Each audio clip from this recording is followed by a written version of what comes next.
Good morning বন্ধুরা, welcome back to my channel. আমি তিন্নি তোমাদের সঙ্গে আর একটা নতুন ব্লগ শেয়ার করতে চলে এসেছি। আশা করি আজ যে যেখান থেকে আমার এই ব্লগটা দেখছো তোমরা সবাই খুব ভালো আছো আর খুব সুস্থ আছো। আজ আর রান্নাবান্নার কোনো ঝামেলা নেই, সবাইকার নিমন্ত্রণ আছে, তো আমরা নিমন্ত্রণ বাড়িতেই চলে যাব।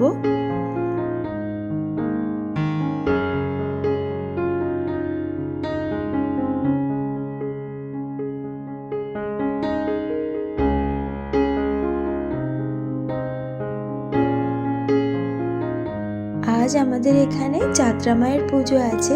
এমনিতেই এখানে শীতল ষষ্ঠী, তো সেই জন্য কোনো গরম রান্না হবে না। তো কাল রাতেই কিন্তু আমি ভাত করে রেখেছিলাম আর সকালে জল ঢেলে দিয়েছি। তো আজকে আমাদের পান্তা খাওয়ার দিন।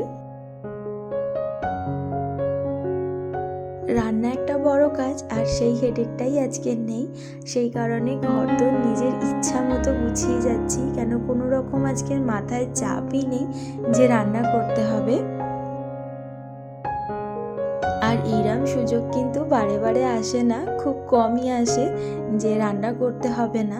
তো এটা বেশ মজাই লাগে। প্রত্যেকদিন একভাবে রান্না করি, তো যেদিনকে করে এরকম একটু সুযোগ পাই ভালোই লাগে রান্না না করে অন্যান্য কাজগুলো সারতে। তবে একেবারে রান্না করবো না সেটা নয়, পান্তা দিয়ে খাওয়ার মতো কিছু কিছু জিনিস একটু করতেই হবে, নাহলে পান্তাটা খাবোই বা কী করে। রান্না নেই, কিন্তু কাজের হেডেক প্রচুর পড়ে গেছে। কাজ যেন শেষই হচ্ছে না। অন্যান্য দিন খুব তাড়াতাড়ি কাজ করে বেরিয়ে যাই, কিন্তু আজ যেহেতু কোনো রকম রান্না নেই আর চিন্তা ভাবনা নেই, খুব ভালোভাবেই ঘরটা পরিষ্কার করছি। সেই জন্য যেন মনে হচ্ছে কাজ আর শেষই হচ্ছে না, একটার পর একটা কাজ যেন উঁকি মারছে। সংসারে কাজ নেই বলাটা ভুল, রান্না নেই তো কি আছে, একটার পর একটা কাজ যেন বেরিয়েই যাচ্ছে। একটা কাজ সারছি তো আর একটা কাজ চলে আসছে। তোমাদের সাথে গল্প করতে করতে আমার প্রায় সমস্ত কাজকর্ম হয়ে গেছে, আর এই মোছামুছিগুলোই বাকি ছিল, সেগুলোও কমপ্লিট করে নিলাম।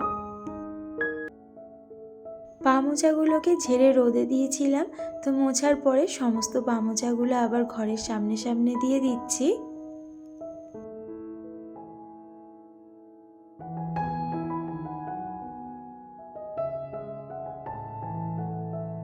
সমস্ত কাজ সেরে রান্নাঘরে চলে এসেছি, আর টক দই দিয়ে লস্যিটা বানাইনি, প্যাকেট লস্যি কিনে নিয়ে এসেছিলাম, সেই লস্যিটাই এখন খেয়ে নেব।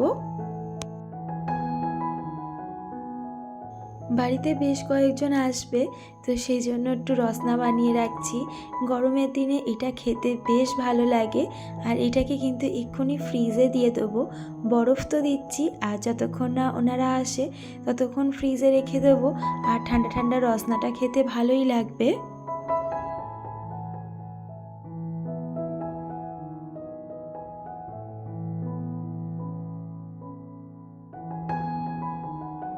গরমের দিনগুলোতে রান্নাঘরে আমার ভীষণই কষ্ট হয়, আর যেহেতু আজকের একটু বেলা করে রান্নাঘরে ঢুকেছি, বেশ কষ্টই লাগছে। পান্তা দিয়ে খাওয়ার জন্য একটু কুমড়ানি আর বেগুনি করে নিচ্ছি, আর তোমাদের দাদা এটা খেতে ভীষণই ভালোবাসে। পান্তা ভাতের সঙ্গে একটু ভাজা না খেলে ভালোও লাগে না।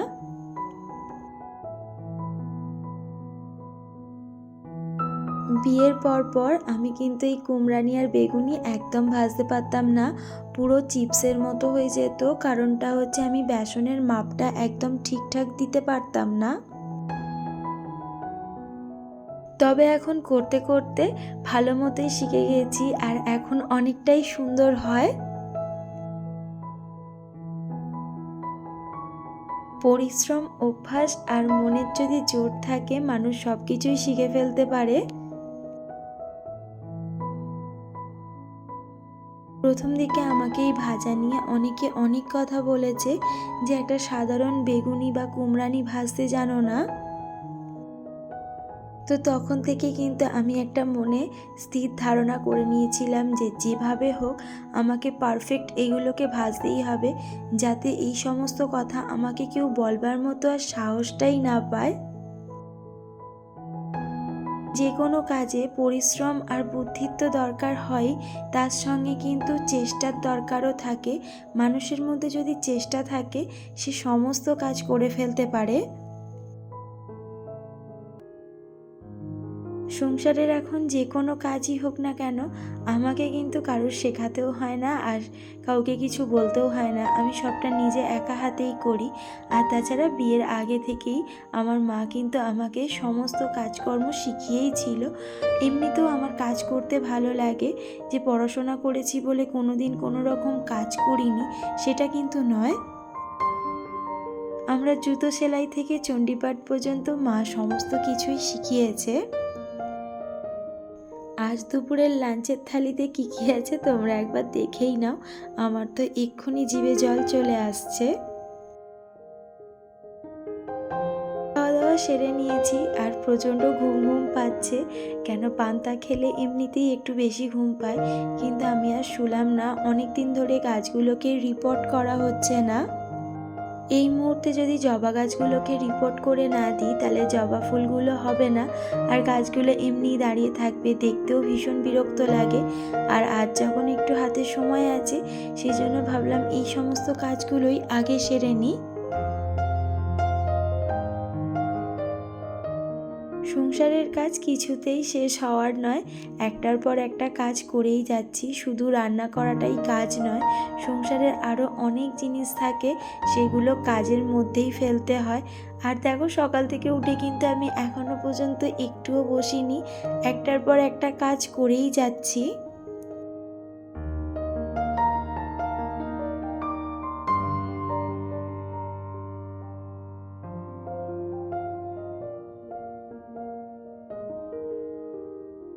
গুড ইভিনিং বন্ধুরা। দুপুরের পর থেকে আর সেভাবে তোমাদের সাথে কথা হয়নি। আর এখন দেখতেই পাচ্ছ একটু সাজুগুজু করেছি। আমাদের এখানে বৈষ্ণবী মায়ের পুজো হচ্ছে, আর সেখানে ভীষণ সুন্দর মেলাও বসেছে, তো সেখানেই এখন আমি যাব।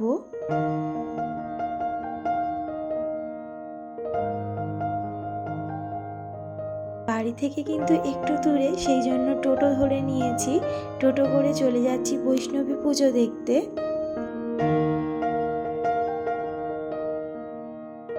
আর দেখো মণ্ডপে চলে এসেছি, আর মণ্ডপটা ভীষণ সুন্দরভাবে সাজানো, তার সঙ্গে মায়ের মুখটাও কিন্তু অপূর্ব সুন্দর।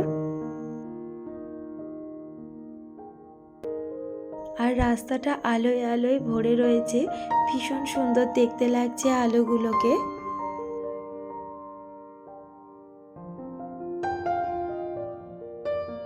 এখানে কিন্তু পরপর অনেকগুলো ঠাকুর আসে, আর ঠাকুরের মুখগুলো ভীষণ মিষ্টি।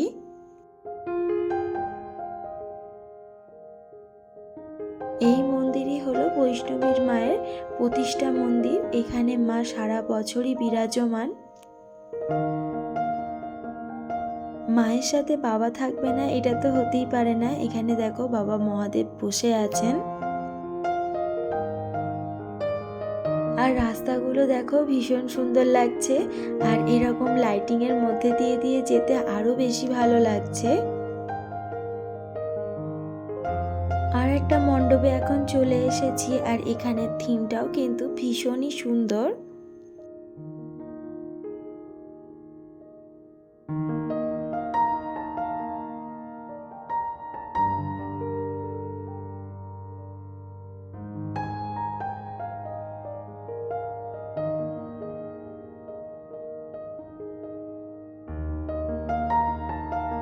আর মেলাটা দেখো ভীষণ সুন্দর, ভীষণ বড়ভাবেই কিন্তু মেলাটা বসেছে। আর অনেক রকমেরই কিন্তু জিনিসপত্র আছে, তো চলো সেগুলো একে একে একটু কেনা যাক।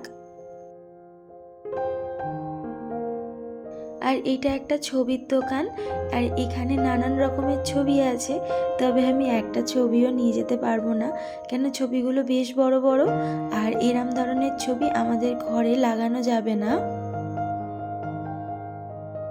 এখানে দেখো কত জিনিস রয়েছে আর ভীষণ সুন্দর লাগছে, তবে তো আমি এই সমস্ত জিনিস সেরকম পরি না, সেই জন্য এইগুলোকে আর নেব না।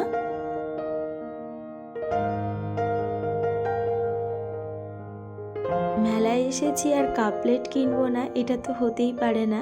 তো এখান থেকে বেশ কয়েকটা কাপ নেব, তবে ব্রোঞ্জ চায়নার নেব না, নেব কিন্তু কাঁচের কাপ। ওই দোকান থেকে কেনাকাটি করে চলে এসেছি আর একটা বাসনের দোকানে। আর এখান থেকে আমি এই দুটো স্টেনার নিচ্ছি। স্টেনারগুলো কিন্তু ভীষণ সুন্দর আর কাজের জন্য ভীষণই উপকারী।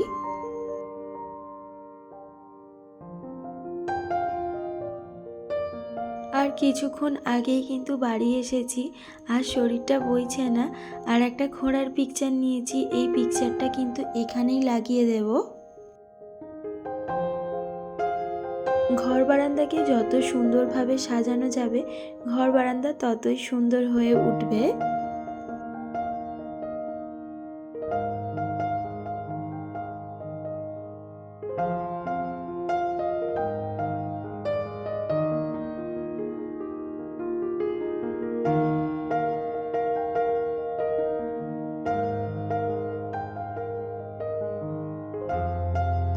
সকালে তো সেরকম কোনো রান্না করে রেখে দিইনি, আবার এখনও রান্না করতে হবে। আর একটু আগে আমি বাড়ি ফিরেছি। আমার ব্লগগুলো তোমাদের কেমন লাগছে অবশ্যই কমেন্ট করে জানিও। আর যদি ভালো লেগে থাকে একটা লাইক করো। তোমাদের একটা লাইক আমার পরবর্তী ব্লগ বানাতে অনেক অনেক বেশি মোটিভেট করবে। আজ এইটুকু, সবাইকে গুড নাইট, সবাইকে টাটা, সবাই খুব ভালো থেকো, খুব সুস্থ থেকো।